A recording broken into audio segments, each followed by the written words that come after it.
ہمیں محبت کے جھوٹے دعووں سے نکلنے کے لیے بہت پیچھے جانا پڑے گا اور ہمیں دیکھنا پڑے گا کہ نبی کریم صلی اللہ علیہ وآلہ وسلم کے صحابہ اکرام رضوان اللہ تعالی علیہم اجمعین نے کس طرح کی محبت آپ سے کی۔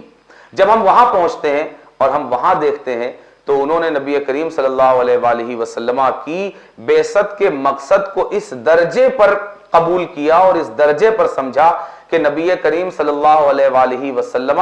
کہ وہ اعمال و افعال، آپ کی وہ ادائیں جو شریعت کا قانون نہیں ہے، آپ سے عادت کے طور پر ظاہر ہوئی، اس میں بھی نبی کریم صلی اللہ علیہ وآلہ وسلم کا انہوں نے بھرپور اتباع کرنے کی کوشش کی۔ ہم ایک صحابی رسول کو دیکھتے ہیں کہ وہ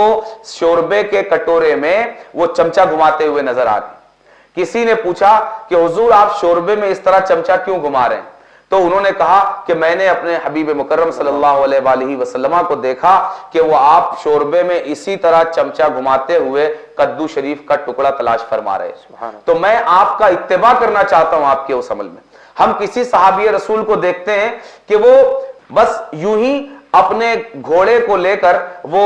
مخصوص جگہ پر چکر لگا رہے ہیں، جبکہ وہاں چکر لگانے کا بظاہر کوئی مقصد نظر نہیں آتا، اور دیکھنے والے نے بھی اس چیز کو محسوس کیا کہ بے مقصد آپ وہاں پر چکر لگا رہے ہیں، مگر جب صحابی رسول نے بتایا تب سمجھ میں آیا کہ یہ مقصد کتنا عظیم ہے۔ جب پوچھنے والے نے پوچھا کہ حضور آپ یہاں گھوڑے کو بے مقصد چکر کیوں لگا رہے ہیں، تو آپ نے فرمایا یہ چکر بے مقصد نہیں، بلکہ میں نے دیکھا کہ نبی کریم صلی اللہ علیہ وآلہ وسلم اس مقام پر آپ اپنے گھوڑے کو اسی طرح چکر لگا رہے تھے، تو میں بھی آپ کی اداؤں پر عمل کرنا چاہتا ہوں اور آپ کا اتباع کرنا چاہتا ہوں۔ اسی طرح ہم دیکھتے ہیں کہ کوئی صحابی رسول ایک کانٹے دار جھاڑیوں کے پاس سے گزرتے ہیں اور سلامتی کے ساتھ گزر سکتے ہیں کہ ان کا دامن جھاڑیوں میں نہ الجھے، پھر بھی اپنے دامن کو اس طرح پکڑ کر جھاڑیوں میں زبردستی الجھا کر گزرتے ہیں۔ کوئی پوچھتا ہے کہ حضور آپ کا دامن آپ جب گزرے تو جھاڑی میں الجھائے بغیر آپ آسانی کے ساتھ گزر سکتے ہیں،